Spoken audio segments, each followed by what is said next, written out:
노년에도 존엄을 지키는 부처님의 말씀. 나이 들어서 쓸모없다고 느끼시나요? 사실 늙음은 추함이 아니라 살아온 길이 새긴 지혜의 무늬입니다. 우리는 나이가 들수록 늙음이라는 단어에 담긴 부정적인 이미지를 자연스럽게 떠올립니다. 주름진 얼굴, 약해진 체력, 점점 줄어드는 사회적 역할. 하지만 부처님께서는 늙음을 부끄러워하거나 피할 것이 아니라 깊이 받아들이고 존엄을 지켜야 할 삶의 한 부분으로 말씀하셨습니다. 이 시간에는 부처님의 가르침 속에서 노년에도 잃지 말아야 할 존엄을 어떻게 지킬 수 있는지, 그리고 왜 늙어간다는 것이 결코 추한 것이 아닌지를 함께 살펴보려 합니다. 또한 부처님의 말씀과 실제처럼 느껴지는 세 가지 짧은 이야기로 노년에도 존엄을 지키는 삶의 태도를 전해드립니다. 1. 노년 스스로를 낮추지 말라. 법구경에서는 이렇게 말씀하십니다. 자신을 천하게 여기는 이는 천한 사람이 되고 자신을 귀하게 여기는 이는 귀한 사람이 된다. 나이가 들어 몸과 외모가 예전 같지 않다고 해서 스스로를 천하게 여기면 실제로 마음도 천해지고 맙니다. 그러나 마음속에서 스스로의 가치를 존중하고 나는 여전히 귀한 존재다라는 믿음을 잃지 않는다면 늙음은 오히려 깊이를 더한 품격으로 드러납니다. 부처님은 인생의 황혼기를 자기 안을 돌아보고 깨달음을 향해 나아가는 가장 중요한 시기로 보셨습니다. 이 시기에는 세속적 성취보다 마음을 닫고 지혜를 키우는 것이 무엇보다 큰 가치를 지니며 이것이 바로 존엄을 지키는 길이라고 가르치셨습니다. 노년 스스로를 낮추지 말라. 세존이시여, 저는 이제 늙었습니다. 예전처럼 가르침을 전하거나 대중을 이끄는 힘도 부족합니다. 쓸모없는 몸이 된 듯하여 부끄럽고 마음이 한없이 작아집니다. 수다타여, 그대가 스스로를 천하게 여기면 그대의 마음 또한 스스로를 천하게 만드는 것이니라. 그러나 스스로를 귀하게 여기면 마음은 그대의 삶을 다시 귀하게 일으킨다. 하지만 저는 예전처럼 빨리 걷지도 못하고 설법할 목소리도 힘이 약해졌습니다. 몸은 누구나 시들지만 그대의 자비와 지혜는 시들지 않는다. 그대가 세월을 거치며 닦아온 덕과 깨달음은 젊은 제자들이 쉽게 가질 수 없는 보배로운 것이니라. 늙었다고 스스로를 낮춘다면 그대가 가진 가장 귀한 보배를 스스로 땅에 묻는 것과 같도다. 저의 노년에도 부끄러워 말고 제 안의 빛을 믿겠습니다. 그렇다. 늙음을 부끄러워 말고 오히려 그대가 걸어온 길을 존귀하게 여기며 살아가거라. 이 늙음이야말로 수행의 완성이다. 수타니파타에 전해지는 한 구절에는 이런 가르침이 있습니다. 노년은 수행을 위한 최고의 때이니라. 이미 세속적 욕망은 사그라지고 번뇌의 불길도 잦아든다. 젊을 때는 혈기와 욕망 때문에 마음이 흔들리기 쉽지만 나이가 들수록 마음이 고요해지고 인생의 본질을 성찰할 여유가 생깁니다. 그때 비로소 우리는 마음 깊은 곳에 자리한 번뇌를 바라보고 놓아줄 수 있는 용기를 얻게 됩니다. 부처님은 늙음이야말로 수행의 결실을 맺을 수 있는 가장 좋은 시기라고 말씀하셨습니다. 세상의 평가나 물질적 기준에서 벗어나 진정한 나를 마주하고 스스로를 해방시키는 시간인 것이지요. 늙음이야말로 수행의 완성이다. 세존이시여, 저는 이제 늙어 손발도 느려지고 집안일도 겨우 합니다. 수행을 더할 기운도 없고 이 나이에 수행이 무슨 소용일까 싶습니다. 아난타여, 젊은 날에는 욕망과 분주한 일들에 마음이 흔들리기 쉽다. 그러나 늙음은 마음을 고요히 하고 세속의 집착에서 벗어날 기회를 준다. 늙음이야말로 수행을 완성하는 가장 좋은 때이니라.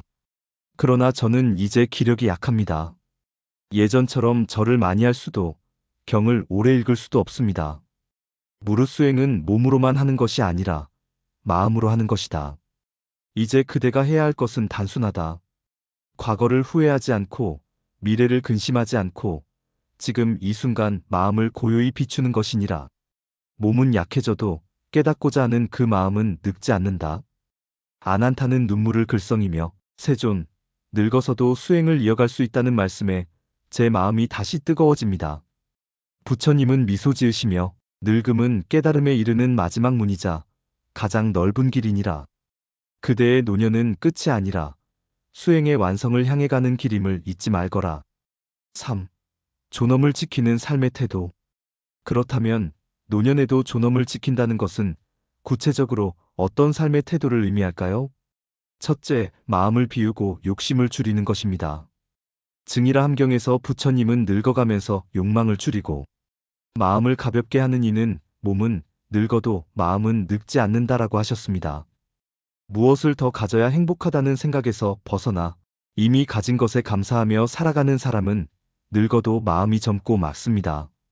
둘째, 연민과 자비를 키우는 것입니다.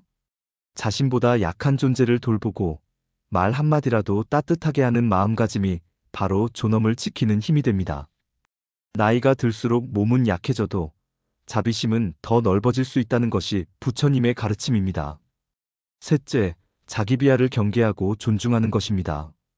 법구경에서 말씀하신 대로 스스로를 천하게 여기지 말아야 합니다.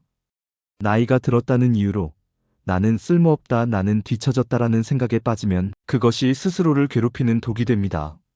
늙음은 추한 것이 아니라 살아온 세월의 경험과 지혜가 깃든 시간이라는 점을 잊지 말아야 합니다. 존엄을 지키는 삶의 태도. 세존이시여, 저는 나이가 들면서 자꾸 스스로를 하찮게 여기게 됩니다. 젊은이들처럼 빨리 움직이지도 못하고 기억도 가끔 흐려집니다. 이럴 때마다 나는 이제 쓸모없는 사람이 아닌가 하는 마음이 올라옵니다. 부처님께서는 자비롭게 말씀하신다. 비말하여 몸은 늙어도 마음은 늙지 않는다. 스스로를 천하게 여기면 그대의 삶이 스스로를 천하게 만들 것이요, 스스로를 귀하게 여기면 마음은 삶을 귀하게 일으킨다. 세존, 그럼 노년의 저 같은 사람은 어떻게 해야 존엄을 지킬 수 있습니까? 첫째, 욕심을 줄이고 마음을 비워라. 이미 가진 것에 감사하며 더 많은 것을 바라지 않을 때 마음은 가벼워진다. 둘째, 연민과 자비를 키워라. 말 한마디라도 따뜻하게 약한 이를 돌보고 보살피는 마음은 늙어도 빛나느니라. 셋째, 스스로를 낮추어 보지 말라. 늙음은 추함이 아니라 살아온 길이 새긴 지혜의 문이다. 비마라 고개를 끄덕이며 세존, 몸은 시들어도 제 마음은 스스로 귀하게 여길 수 있겠습니다. 부처님은 미소 지으며 그렇다 비말하여. 그대의 존엄은 그대의 마음 속에 있다. 늙음 속에서도 마음의 빛을 지켜가거라. 첫째, 욕심을 줄이고 마음을 비워라. 이미 가진 것에 감사하며 더 많은 것을 바라지 않을 때 마음은 가벼워진다. 사례 1. 노승지화의 이야기. 지화 스님은 8순을 넘긴 노승이었습니다. 젊은 시절 그는 큰 절을 맡고 싶어 했고 더 많은 신도와 명성을 원했습니다. 하지만 세월이 흘러 병으로 몸이 약해지자 욕심을 내려놓고 지금 가진 작은 방과 벽 한 칸, 그리고 곁에 머무는 몇몇 제자들에게만 마음을 쏟았습니다. 어느 날 한 제자가 물었습니다. 스님, 더 많은 것을 원하지 않으십니까? 더 큰 법당도, 더 많은 제자도.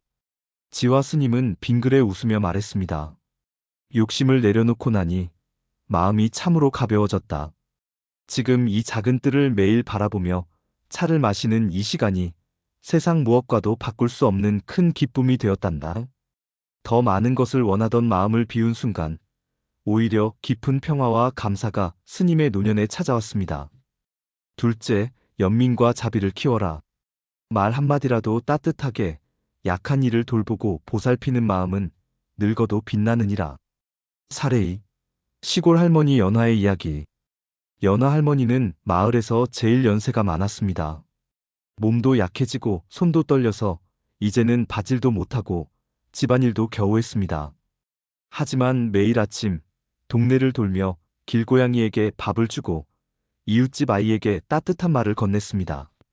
하루는 비가 쏟아지던 날 초등학생 하나가 우산 없이 집에 가고 있었습니다. 연화 할머니는 자신의 낡은 우산을 건네며 말했습니다. 할머니는 천천히 가도 괜찮으니 너 먼저 써라.